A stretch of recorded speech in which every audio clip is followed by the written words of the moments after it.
Do you have a story? What's your story? It's very important for us to be versatile so that we can have a story about ourselves. You could have a sports story about yourself, you could have a business story, you could have a social story or a relationship story, some story. We need to have an adventurous story so that we have things to do instead of being too unifocal on any one thing and be having no other stories to be involved in. That's a very poor way to live.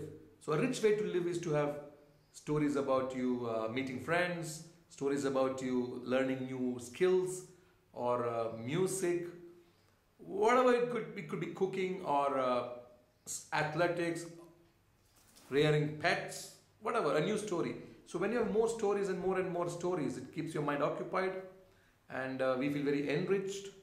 And it's very important to have substance in the story. There are many people who have many stories but not rich content, not much substance in the story.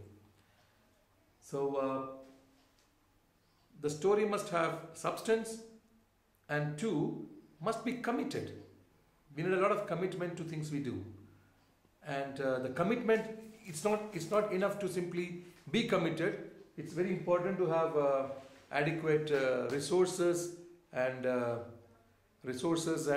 currency, the charge to follow through with the commitment.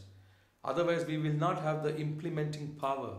To have the implementing power with the commitment, we need charge, we need currency, resources. And then the third thing is the tradition. See, many times we are bound by traditional norms.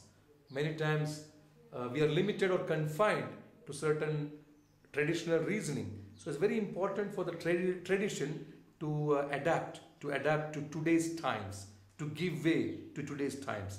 So the trend must be forecasted, and the trend is that some traditions are being diffused, their rigidity is being diffused, and it's very important for us to merge with today's times.